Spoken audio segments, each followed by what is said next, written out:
Hello, good day everyone. Sir Kevin Asuncion here, your marketing management instructor, and today we'll be discussing about chapter 3, analyzing the marketing environment.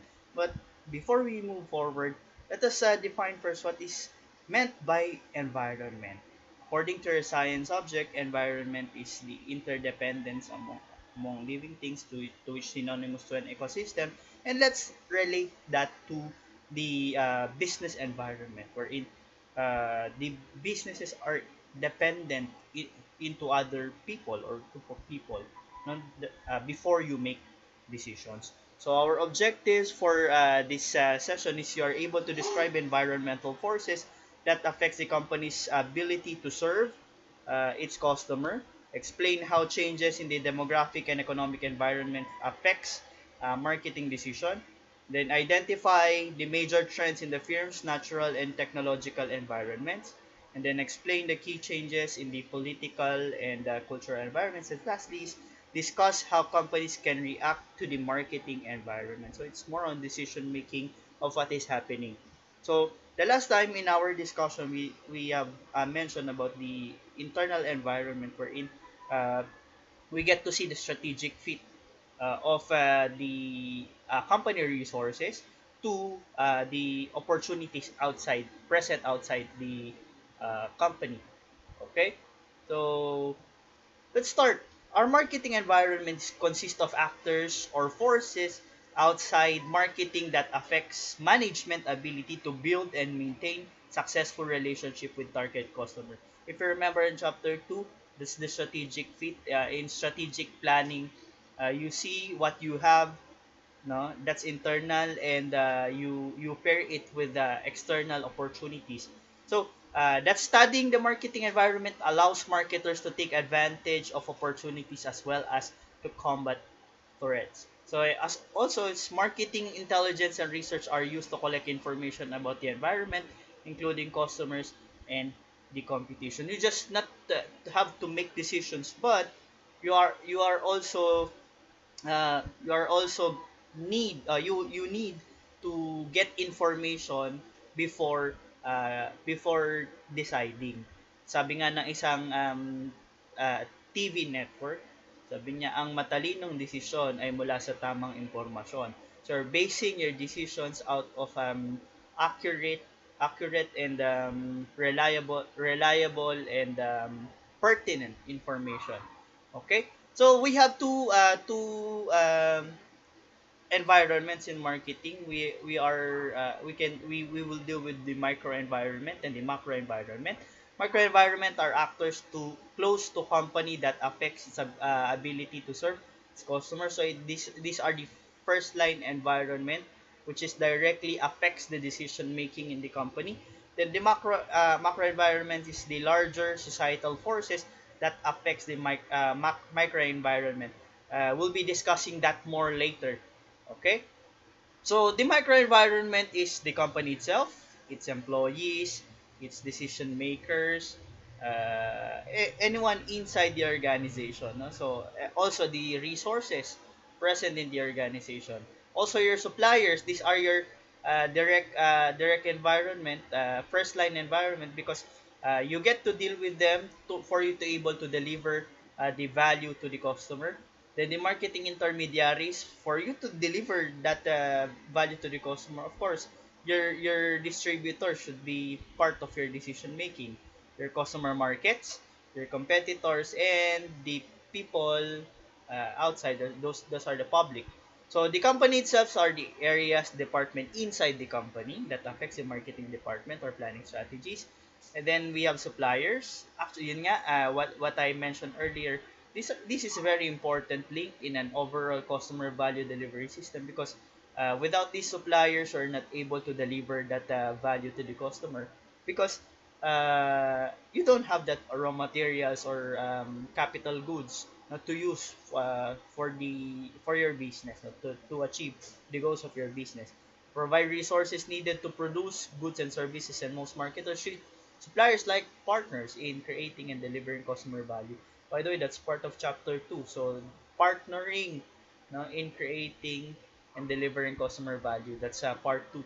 Okay? Your microenvironment that includes the marketing intermediaries, no? Help the company to promote, sell, and distribute its goods and to final buyers. So these are your resellers, physical distribution firms, marketing services. Those are the dealers, no? And other financial intermediaries. So how can your products reach the final consumers? Ang tatrabaho niyan, the marketing intermediaries, no? Okay. The competitors or marketers must seek to gain strategic advantage against competitive organizations. So you need to see and look what are the strategies. Just like playing chess, no? Anong piece ang gagalawin mo para makauna ka sa kanya, no? Magbaligtad, no? Magkaroon ng pagbabago. So the size of the firm and leadership position will influence choice of strategy. If you remember what I've told you that you cannot just copy. No, the same thing with the idea of life is like an exam. Many fail because someone has to copy others' papers, even that you are given not the same type of examination. So the same you are not given the same questions, so the same thing, we have different resources, so your decisions, your strategies against competitors, on copying them or not is based on the position, no? May kakayahan ka ba, again we go back to strategic planning, that are you capable of doing that strategy is the question. So part of your microenvironment is the public. Any group that has an actual potential interest in the impact of the organization's ability to achieve its objective. This is the financial public, the media, the government, the citizen action, local public, general public, and internal public.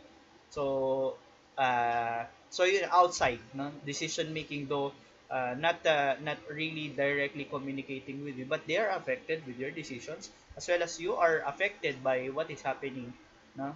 What do they tell and what do they think about?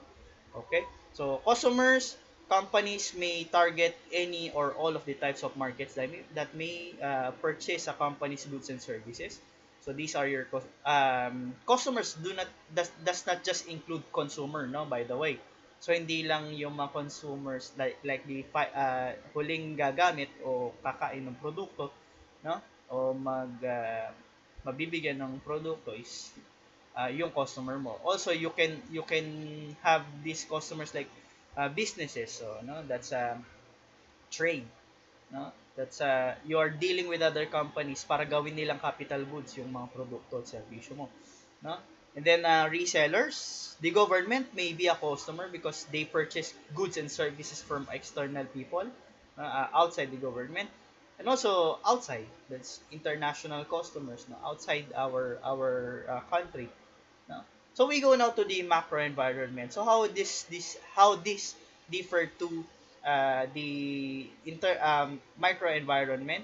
So macro environment talks about the society, the group of people outside that do not uh, that do not really directly affect decision making, but still it has an effect, no? And in fact, this has long term effect to the organization, because it it what's that it builds opportunities and threats, no? So if the microenvironment are strengths and weaknesses nearly internal and somehow affects external, but the macro environment is pure external. So how does it goes?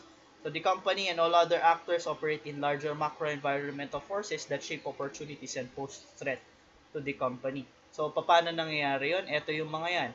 So forces in the macro environment can be categorized as demographic, economic, natural, technological, political, cultural. So in other books, it's called the Pestle analysis. But let me discuss this microenvironment categories. No? So these are the macro environment that affects and shapes opportunities and threats to the organization. So first we have the demographic environment. So what's meant by demographics? So it's the study of human populations in terms of size, density, location, age, gender, race, occupation, and other statistics. So from the word itself, statistics, these are the group of people segmented or divided or categorized, no? Para makita mo kung anong saan sila nabibilong. So just like the what they call the size, no, or the gender. So let's say sa isang lugar ganito kadami lalaki, ganito kadami yung babae. So kung ang produkto may panlalaki, so it affects your decision making. So that's demographic environment, no? So you're able to trace their occupation and their race, the location, the density, anong edad nila, no? Those are important statistics in demographic environment. That's part of marketing research. No? Before you are able to make decisions for the strategies for the organizations, uh, you need to study what is the demographic environment of your market. No? So track changing age and family structures, geographic population, because at sometimes they have different behaviors. No? That's part of our next lessons. No? There are certain behaviors that can be associated with this. So paano ba? Just like in demographic, how about income? No? So you're able to determine the income of these people, no? So kung they belong in the lower segment of the society, the economic levels, no? So kung uh, economic level D and E class, no? Societal class, D and E. So what kind of products and services can you offer to them? No? So that's a basis for decision making. No? So that's the reason why, in fact, I watched a documentary last night. No? It's about what's the reason bakit mahilig sa mga patingi-tingi ang mga Filipino. And based on demographics, based on statistics, no? Marami sa atin ang mga hindi makaka-afford nung bibili ng bulk o yung malakihan. At saka mahilig tayo sa convenience. As part of the demographics, the statistics that is telling us that retailing is good in the Philippines because some of us cannot purchase that whole package or bulk of items. No? So tingnan mo, we have sachet.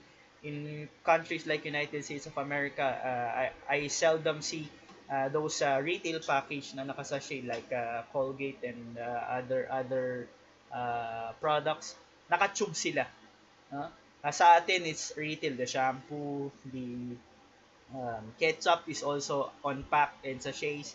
No, so that speaks volume to us that we need to study the environment, in particular these statistics. So look at this example, the changing age structure of US population. So gaano sila katanda, saan sila nabibilong? Are you part of the millennials, the Gen Z, or the post-millennials? What kind of behavior that do they have? What is associated with you? So this is important. No?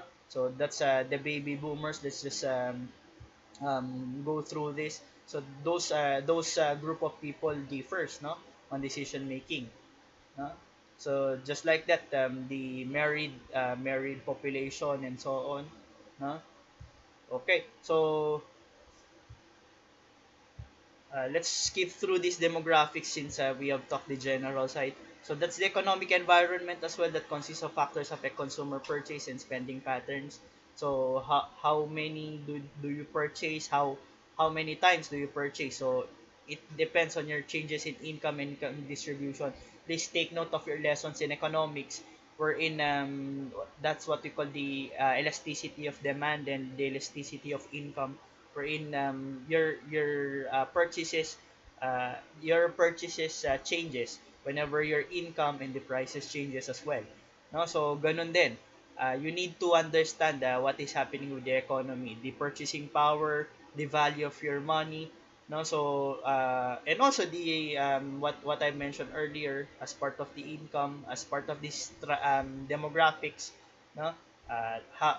How do people in this income class react, no? So yung bang mga ganito, paano mo sila makukuhanan, mabibigyan ng marketing strategy para mapabili sila, no? Kadalasan buy one take one, Yung iba kasi, that's the psychological thinking. So also we have the natural environment, involves natural resources that are needed as inputs by the marketers. If earlier we have mentioned the suppliers, of course, suppliers do have their resources. Saan sila nakakakuha niyan? So, if the forests are depleted, no? Tingin mo saan kakakuha ng lumber?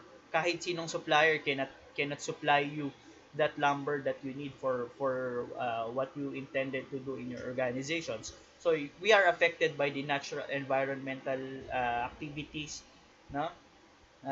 Also, what is happening around us, no? Just like water will be scarce, so will be affected in the near future, no? Hindi nga lang directly, but how about businesses that are at risk on those kinds of environmental happenings, no? So just like landslides, flash floods, and so on, no? Eto hindi na direct, but it may affect, no? Then another government intervention, such as your business is about jewelries and pearls, no? So if the government um, ordered the breeding of pearls sa breeding season, no? Or what's that, they disallow, no, yung harvesting of pearls para maparami pa yung mga clams and other natural resources, affected tayo niyan, just like the fishing of sardines, no, meron tayong tinatawag na breeding season, no, and hunting season or fishing season in other places in the Philippines. So pinagbabawalan yan, so we are affected with that. So many companies are affected to that, and that affects also the supply chain. Now in terms of economics, we will be affected as a household or part of our human consumption na hindi tayo makabili niyan, or mahal yung presyo ng ganyan kasi ang konti lang ng supply. So that's part of the natural environment, as also related to the economic environment earlier, no? So also we are affected by technological environment. This is the most dramatic force shaping our destiny, because look at this landscape now.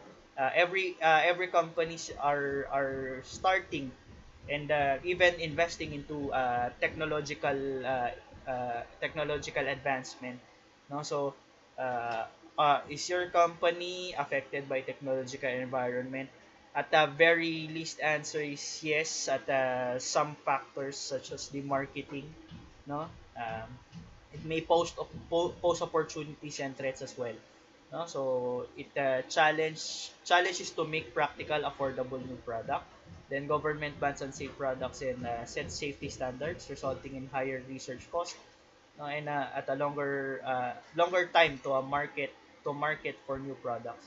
And there are uh, broad issues pertaining about the technological environment, because the landscape of businesses are uh, are now going through that technological advancement that creates opportunities as well as dangers, no, or threats sa mga ginagawa natin sa negosyo, no? So ang mga nag-jump into that technological side and the online marketing and other e-commerce business are prospering now, because especially in this pandemic, the technology really helped us um, to find ways how to communicate, no, even nasa bahay lang yung mga tao, no, without the use of the traditional media.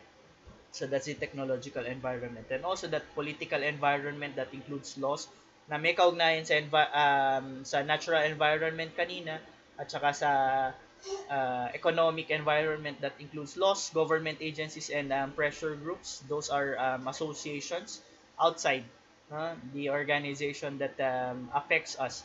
Just like, yun nga, may mga pinasang batas or merong mga panawagan, no? So it may affect you as a business. So just like the political environment, ang negosyo mo ay jeep, you are an operator of jeepneys, but the political environment is gearing towards the modernization of jeepney at hindi ka pa ready dun sa modernization, so you will be affected, no? So ang concern naman kasi nung jeepney modernization, number one daw is safety, ikalawa is the environmental factors such as the what's that adherence or adherence to the Clean Air Act and some other natural legislation, international standards as well. No? Then also the cultural environment are the forces that affects the society, basic values, perceptions, preferences. At sometimes we get to make decision because of our cultural environment.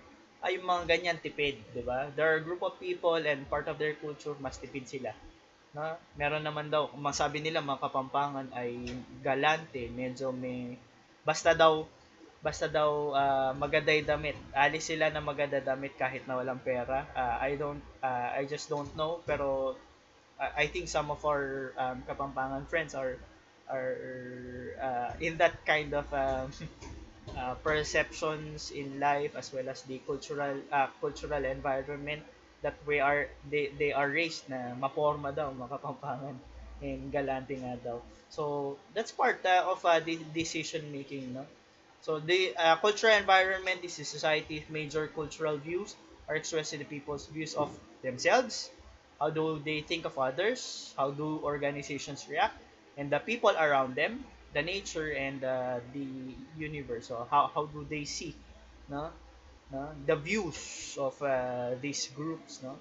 Their organization, the people around them, the society, the nature in general, and also our existence. No? So how do we respond to that market environment? We have what we call the reactive responses. What is reactive responses? No? Kumbaga, kapag mainit ang isang bagay, napapasok ka, you react. No?